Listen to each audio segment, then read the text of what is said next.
Okay, I am back, and I know that last time I left you hanging. I spoke about a solution fund and I said I will expand on the next video. It is that video today, because I'm sure that some of you are having questions of what are you talking about? What is a solution fund? What does it constitute of? How much must it be? Where do I keep it? And also, is it not the same thing as an emergency fund? Do not worry, I've got you. I'm going to break it down for you so that you leave here with all the information that you need so that you can go implement and start working towards financial freedom, which is the series that we are currently doing. These videos are more so on a practical sense and not on a theoretical part. I want to give you information that you can go back and actually start applying, start doing. And so I really want to encourage you to grab yourself a notebook, grab yourself a pen, and let us go to school.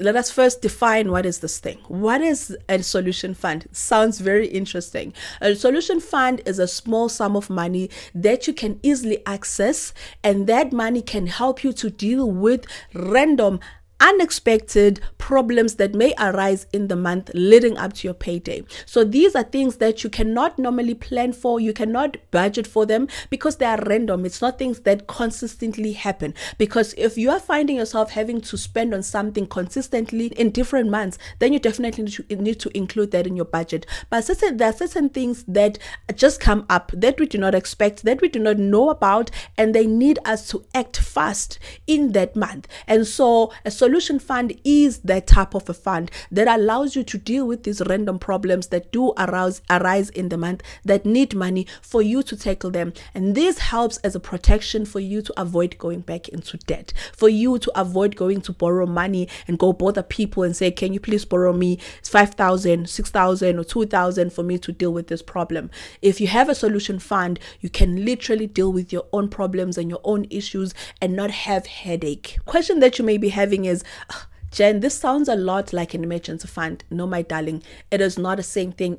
These are two different things, and I'm going to show you how are they different. Let's first look at an emergency fund. An emergency fund is your 3 to 6 months savings, and here you calculated looking at your living expenses. So you say your living expenses times 3 or 6, and it gives you a total amount of money that you need to save towards as your target, to say this is how much money I need as an emergency fund. Now the thought process on this, or the idea behind this fund, is that if you were to lose your job or you are unable to work, so you lose your job, whether you are fired or you decided that I need a break or I need to leave this toxic job that I'm in, then you know that you've got this fund that you can use for these 3 to 6 months while you figure out the next plan, while you're applying for the next job, while you figure out what are you going to do for a living. That is the whole point of an emergency fund, to protect you from the uncertainties that may arise linking to your job, to make sure that if you were to lose your job,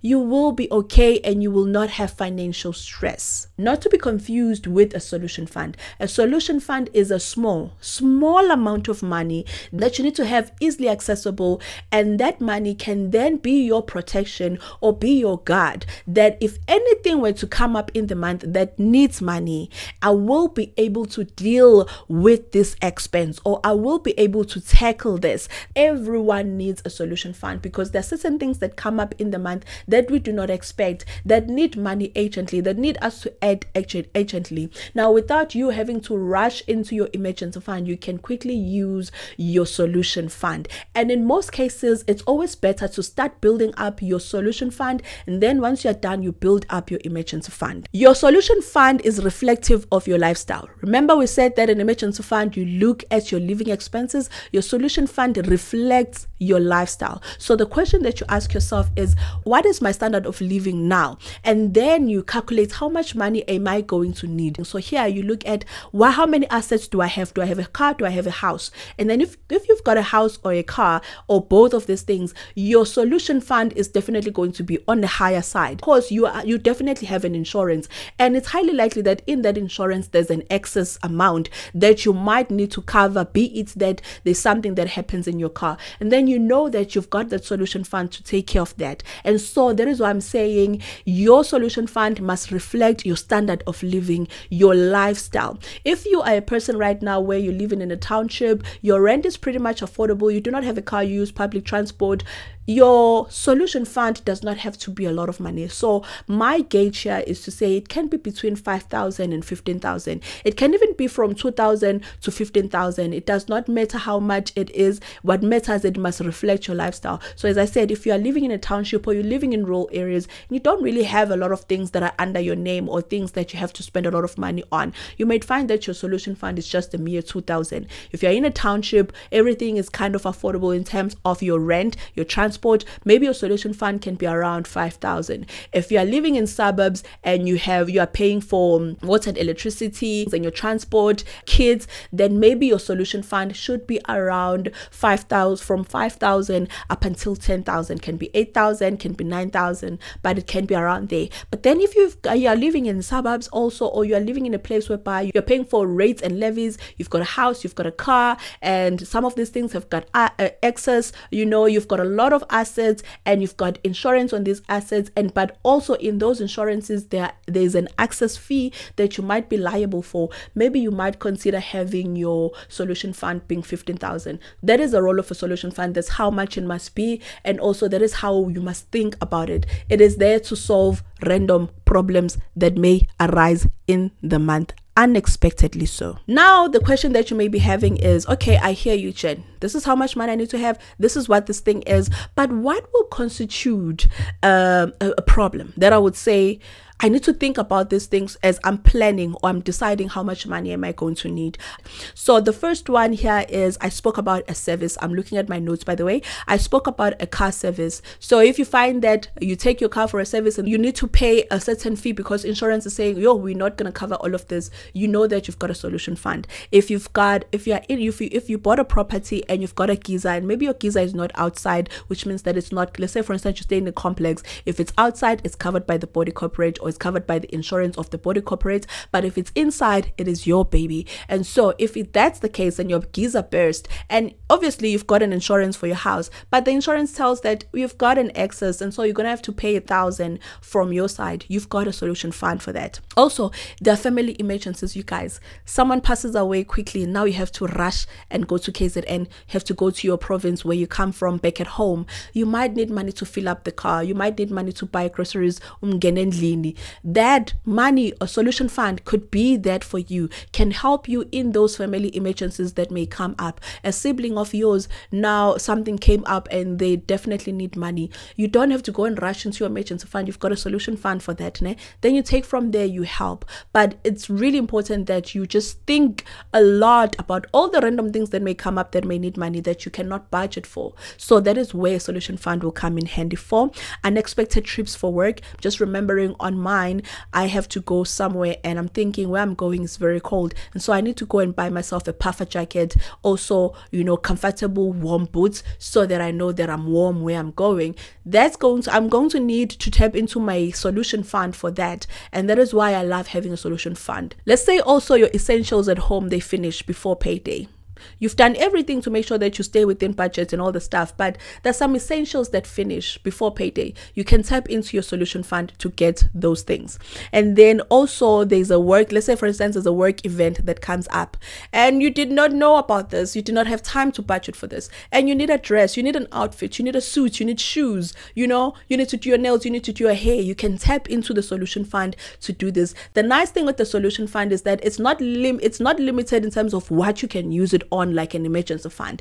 You can use it on anything that you need money for that comes out randomly in your life, without feeling guilty. That is the nice thing about a solution fund.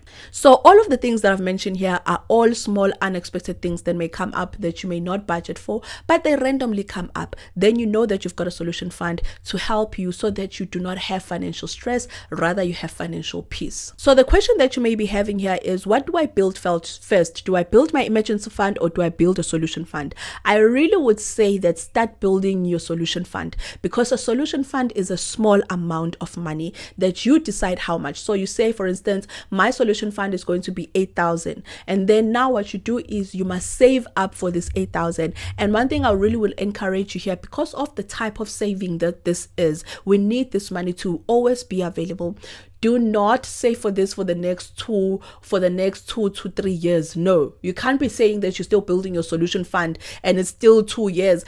After a year, 12 months is a max of how much time you must spend saving up for this. So you must make sure that you look at 12 months, you look at this fund and you divide it by 12 months and see how much money you need to be putting away each and every month so that you can build this up as quickly as possible. If you're a person that get bonuses at work, definitely make use of those bonuses at work. Take that money and put it away so that you know that you've got the solution fund. You can just take that sum that you need, put it away, use the rest on other things. But it's very important that you start with a solution fund, because a solution fund will help you to avoid to go back into debt, to avoid having to think about credit cards or borrowing money from people. So start with the solution fund, and the moment you're finished with the solution fund, then start building up your emergency fund. So the same money that you are putting away for a solution fund, now put it away as an emergency fund. The process of saving for a solution fund does not normally end, because this is money that you constantly go back to. You save it, you go back to, you save it again. So you may be saving and pushing, and then something comes up, you have to dig into it. So I just wanted you to be mindful that you will likely have to constantly save this money. And that is why I'm saying, do not take a long time trying to build up the initial phase, trying to build up to that 8,000 or 5,000 that you want to save for. Try to do this within 6 to 8 months, at most 12 months, be done with it. And then you know that as you're using this money, you are just going back and replenishing and putting back whatever that you have used. There's a question that I used to get to say, oh Jen, like, how are you dealing with all these unexpected what you tapping into your emergency fund? I hardly touch my emergency fund, you guys. I hardly touch my emergency fund. The first thing that I normally tap into is my solution fund, even though I didn't call it my solution fund, but now looking back at it, it has always been my solution fund, you know, the money that I can easily access. So the last question that you might be having is, where do I save this? I'm going to say that you need to save this on a high yielding savings account. You need to make sure that you're putting it there and put it in a place where you can easily access it. When I say easily access it, I mean immediately, in the middle of the night, during the day, first thing in the morning, you can access this money, be it that there's something that has came up that you need to spend money on. It's money. This, you must not put your solution fund under a 7-day notice, 32-day notice. Do not do that to yourself, because then you are negating the whole purpose. You want to save this in an account that has the least amount of charges, but also has the high interest rate, that as it's sitting there, it's gaining some baby nyana, it's gaining some money nyana while it's sitting there. I'm going to share with you where I'm putting mine. So you know that I've got an emergency fund in there, but I also have a solution fund. My emergency fund is invested, highly invested, not saved. I don't save my emergency fund because, as I said, I hardly touch this money, but it's the way that I've invested it. I've invested a large portion of my emergency fund, 75% of my emergency fund, on a low risk investment, which is a money market. So that is where I am keeping my emergency fund invested, but in a low risk investment portfolio. And then for my solution fund, it's in a savings account, easily accessible. So the whole point of this is to say you need a solution fund, especially if you want to start exiting the phase of living paycheck to paycheck, exiting the phase of living above your means, exiting the phase of life whereby you have to constantly go borrow money from people, exiting the phase of whereby you need to constantly rely on a credit card. You need a solution fund. Solution fund is that key for you to have financial peace. And I really want to encourage you to start prioritizing this so that you have it available for you. Now, this is not to say that do this. It is just to say that consider this. It might be a viable option for you. With that being said, you guys, I'm going to close it right here. I hope that you found value in this video, that it was insightful, but more than anything, that is going to allow you to start making changes in your finances. I'll see you guys in the next one. Please take care of yourself. Bye.